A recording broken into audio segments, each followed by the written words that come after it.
이 시간에는 창세기 5번째 시간으로 야곱과 요셉에 대해 말씀을 드립니다. 야곱은 아버지 이삭과 형을 속이고 장자의 축복을 받은 후 형의 보복이 두려워 집을 떠나 외삼촌 라반의 집으로 향합니다. 그때 야곱의 나이는 70대 초반 정도였습니다. 결코 적은 나이가 아닙니다. 이후 야곱은 80세에 결혼을 하고 80대 후반부터 비로소 재산을 모으기 시작합니다. 늦어도 한참 늦은 것입니다. 그럼에도 불구하고 12아들을 낳고 큰 부자가 됩니다. 하나님이 함께 하시면 때도 나이도 큰 의미가 없습니다. 하란 근처 밧단 아람에 도착한 야곱은 우물가에서 라헬을 만나게 되고 라헬이 바로 라반의 딸이라는 것을 알게 되자 자신의 신분을 밝힙니다. 그리고 라반을 만납니다. 며칠을 지내다가 야곱은 일을 시작합니다. 그때 품삯은 7년간 일해주고 라헬과 결혼하는 것입니다. 이 두 사람은 서로 좋은 마음을 가지고 7년을 보냅니다. 드디어 결혼날이 되어 야곱이 신방에 들어간 다음에 보니 라헬이 아니라 그의 언니 레아였습니다.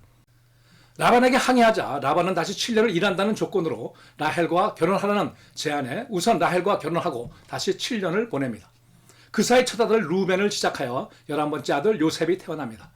라반의 큰딸 레아가 6명, 그의 여정 실바가 2명, 라헬이 당시 1명, 라헬의 여정 비라가 2명을 낳습니다.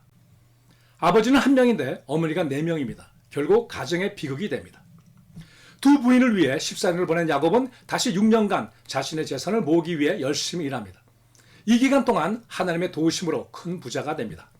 이를 본 라반과 그의 아들들의 마음이 예전 같지 않음을 보고 그는 부인과 가족과 모든 가축을 몰고 몰래 라반의 집을 떠납니다. 나중에 이를 알게 된 라반이 급히 쫓아가지만 하나님으로부터 야곱을 무사히 보내라는 명령을 받고 야곱을 만나 인사를 하고 각기 헤어집니다. 라반에게서 무사히 떠난 야곱은 이제 에서를 만나야 합니다. 그는 아직도 에서를 두려워하여 먼저 하인과 많은 예물을 에서에게 보냅니다. 기다리던 야곱에게 하인이 와서 곧 에서가 직접 군사를 몰고 야곱을 만들어 온다는 소식을 전합니다. 그는 하늘이 무너지는 것 같았습니다. 그는 에서에게 예물을 다시 보내고 하나님께 기도합니다. 그리고 가족들은 약복강을 건너게 하고 홀로 남아 밤새 어떤 사람과 씨름을 합니다. 환더뼈가 부러지는 고통 가운데서도 끝까지 물러나지 않자 그 사람은 야곱의 이름을 이스라엘로 바꾸게 하시고 축복하고 떠납니다. 그래서 그곳 이름을 브니엘, 즉 하나님의 얼굴이라고 부릅니다. 에서를 만나 하나님의 은혜로 서로 화해하고 에서는 먼저 떠납니다. 그 후에 야곱은 베델까지 가지 않고 도중에 세겜에 정착합니다. 이는 만약 자신이 무사히 돌아오면 베델에 가서 하나님께 제단을 쌓고 11조를 드리겠다는 하나님과의 소원을 어기는 것입니다. 위기 때는 하나님을 찾다가 위기가 사라지자 모든 것을 잊고 자신의 뜻대로 합니다. 그러다가 큰 어려움을 당합니다.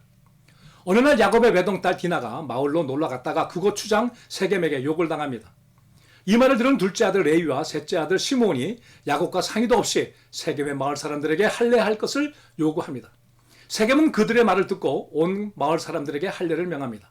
2, 3일이 지나 할례로 가장 고통스러워할 때 레위와 시므온이 그 마을로 들어가 세겜은 물론 모든 마을 사람들을 죽입니다. 하나님이 지정하신 할례가 복수의 도구로 사용되는 악도 범합니다. 이 말을 들은 야곱은 다른 마을 사람들이 자신을 공격할지도 모른다는 두려움에 두 아들을 나무랍니다. 그때 하나님이 야곱에게 베델로 올라가 소원한 것을 지키라고 하십니다. 자신의 잘못을 깨달은 야곱은 우상과 관련된 모든 것을 버리고 베델로 올라가 제단을 쌓습니다. 여정 중에 라헬은 12번째 아들 베냐민을 낳고 곧 죽습니다. 그리고 야곱은 아버지와 할아버지가 살던 헤브론에 와서 정착을 합니다. 그의 아버지 이삭이 180세에 죽자 에서와 야곱이 장사를 지냅니다. 그리고 성경은 36장 전체에 에서의 족보를 기록합니다. 37장부터 요셉이 주인공이 되어 성경이 기술됩니다.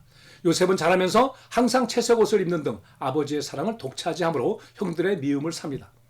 편에는 항상 많은 문제를 야기합니다. 게다가 요셉은 형들의 잘못을 발견하면 항상 아버지 야곱에게 고자질합니다. 그래서 더욱 형들의 미움을 삽니다. 요셉은 두 번째 꿈을 꿉니다. 한 번은 형들을 의미하는 10개의 곡식단이 자신의 곡식단에 절을 하는 꿈입니다. 또 한 번은 10개의 별과 해와 달이 자신에게 절을 하는 꿈입니다. 이 말을 들은 야곱은 마음에 새기지만 형들은 더욱 미워하게 됩니다. 어느 날 형들이 세겜에서 양을 친다는 소식을 듣고 야곱은 과거의 일이 생각나 걱정이 되어 요셉에게 형들의 안전을 확인하고 오라고 시킵니다. 요셉은 곧 세겜으로 떠났고 세겜에 형들이 없는 것을 알고 수소문하여 형들이 도단으로 갔다는 말을 듣고 도단이라는 곳에 가서 형들을 만납니다. 요셉은 아버지의 명령에 충성된 마음으로 최선을 다합니다. 그런데 요셉을 본 형들은 요셉을 죽이자고 하면서 큰 엉덩이에 가둡니다. 그때 애굽으로 가는 상단에게 유다의 제의로 요셉을 노예로 팝니다. 그리고 형들은 전혀 양심의 가책도 없이 집에 가서 요셉의 피 묻은 옷을 야곱에게 보이며 요셉이 짐승에게 잡혀 먹었다고 거짓말을 합니다. 이 소식을 들은 야곱은 너무나 큰 슬픔에 잠깁니다. 편애와 미움과 질투가 이런 비극을 만들어냅니다. 하지만 하나님은 모든 것을 합력하여 하나님의 뜻을 이루어 나가십니다. 아무 잘못도 없이 아버지의 뜻을 따랐다가 노예로 팔린 요셉은 애굽에 도착하여 바로의 시위대장 보디발에게 팔립니다. 그런데 창세기 38장에서 벼랑간 유다의 이야기가 나옵니다. 유다가 부인을 얻어 엘과 오난과 셀라를 낳습니다. 그리고 장남 엘이 다말이라는 여인과 결혼 후 자녀 없이 죽습니다. 당시 문화는 장남이 아들이 없이 죽으면 차남이 형수와 같이 살아 아들을 낳으면 그 아들은 장남의 자손이 되어 대를 잇게 해야 합니다. 그래서 둘째 오난은 다말과 결혼하지만 아들을 낳지 않으려 하다가 하나님의 징계를 받아 죽습니다. 유다는 벼랑간 두 아들을 잃게 됩니다. 그러자 유다는 다말을 친정에 보내 셀라가 장성할 때까지 기다리라고 합니다. 하지만 셀라가 장성해도 다말과 결혼할 것을 허락하지 않습니다. 그러는 가운데 유다의 본부인이 죽습니다. 그래서 다말은 창력을 변장하여 유다를 속이고 유다와 관계를 맺습니다. 곧 다말이 임신을 하게 되고 이를 알게 된 유다는 다말을 처형하라고 하자 다말은 자신의 아이의 아버지가 유다임을 밝힙니다. 결국 유다는 자신의 잘못을 인정하고 살려줍니다. 이 이야기를 삽입한 것은 부인과 두 아들을 잃고 며느리와 관계를 갖는 등 비극적인 과정을 통해 유다가 진정으로 성숙해감을 암시해 줍니다. 후에 유다는 요셉 앞에서 동생 베냐민을 위해 스스로를 희생하려는 아름다운 모습을 보입니다. 요셉은 형들의 미움을 받아 노예가 되었지만 원망이나 한탄보다는 주어진 자신의 삶에 열심히 최선을 다합니다. 그런 요셉에게 하나님의 은혜가 더해집니다. 곧 보디발의 눈에 띄어 가정 총무가 되어 그 집안의 모든 일을 관리하게 됩니다.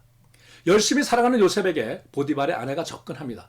그녀의 요구를 끝까지 거절하자 모함에 빠져 보디발에 의해 감옥에 갇힙니다. 하지만 그는 누구도 원망하지 않습니다.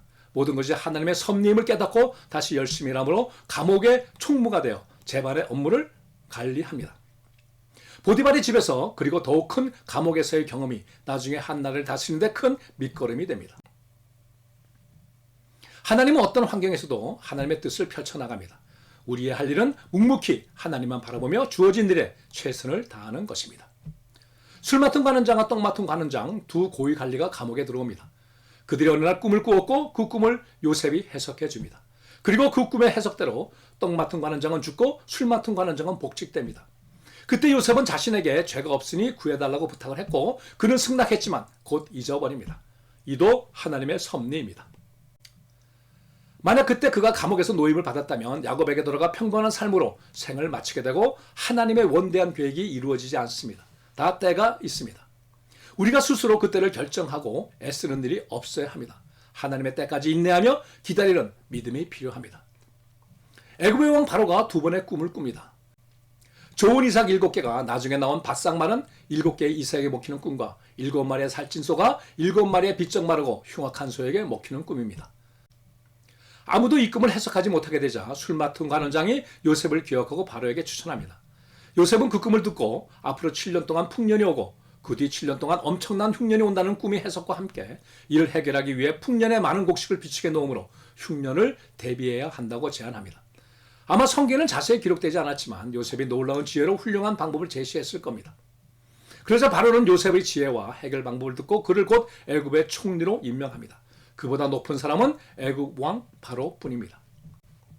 그런데 그가 총리가 되자 그 권력을 가지고 형들이나 자신을 감옥에 넣은 보디발과 그 아내에게 복수를 하거나 그 직위를 누리지도 않고 바로 전국을 돌아다니며 창고를 짓는 등 풍년과 흉년을 대비합니다.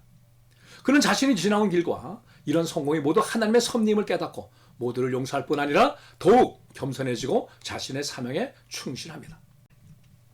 풍년이 시작됩니다. 엄청난 여분의 곡식이 생기게 되고 이 곡식이 요셉의 쥐 아래 창고에 쌓이기 시작합니다. 7년이 지나자 애굽은 물론 그 인근 지역에 무서운 흉년이 시작됩니다. 결국 애굽과 인근의 모든 나라가 애굽에 와서 곡식을 사가야 했습니다. 가나안에도 흉년이 왔고 야곱 가족도 애굽에 곡식이 필요합니다. 그래서 막내 동생 베냐민을 제외한 10형제가 애굽에 곡식을 사러 옵니다. 그리고 요셉을 만납니다. 요셉은 그들을 알아보지만 그들은 요셉을 몰라봅니다.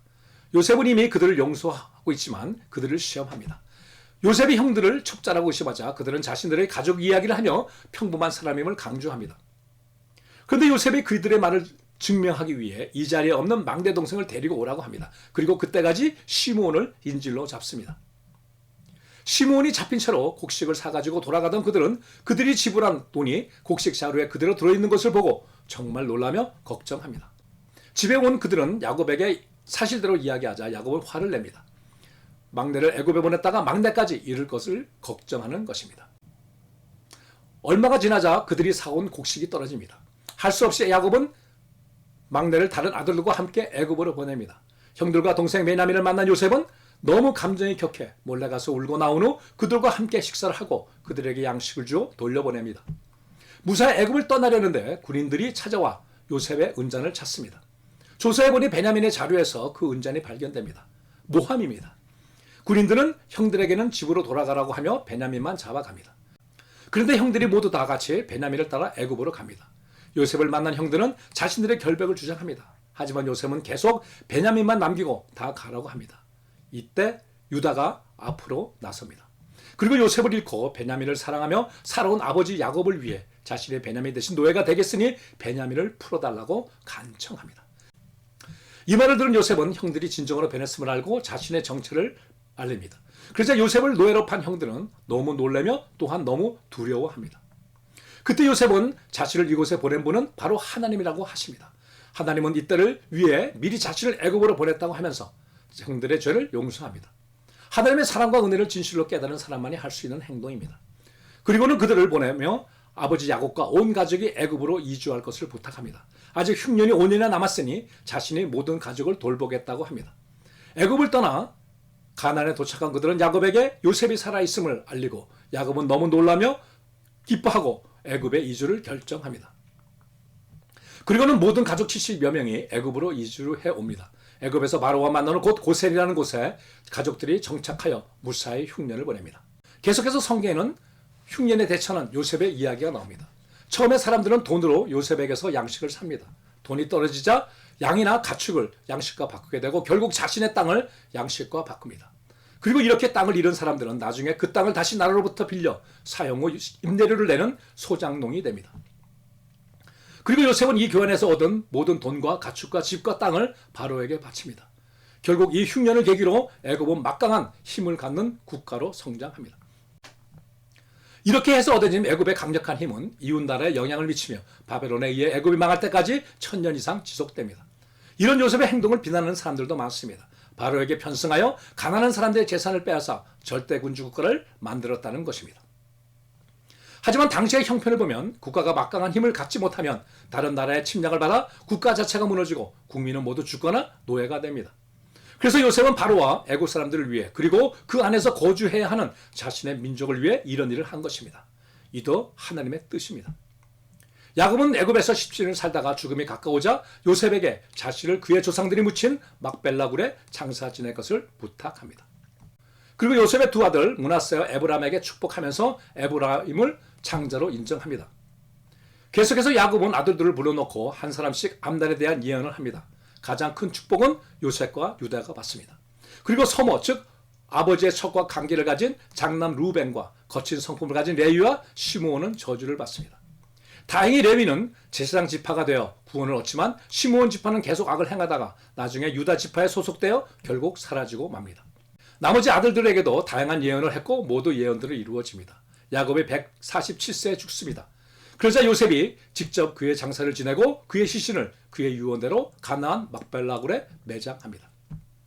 여기는 아브라함, 사라 그리고 야곱의 첫 부인 레아가 묻혀 있습니다.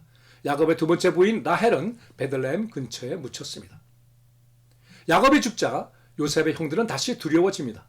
야곱이 살아있을 때는 아버지 때문에 자신들을 용서했지만 이제 아버지가 돌아가셨으니 자신들에게 복수할 것이라고 두려워하며 요셉을 찾아가 다시 용서를 구합니다. 요셉은 형들의 이런 모습을 보고 너무 마음이 아파 울면서 자신이 13년간 노예와 죄수로 고생한 것은 형들 때문이 아니라 하나님의 뜻이라고 하며 그 형들을 다시 위로합니다.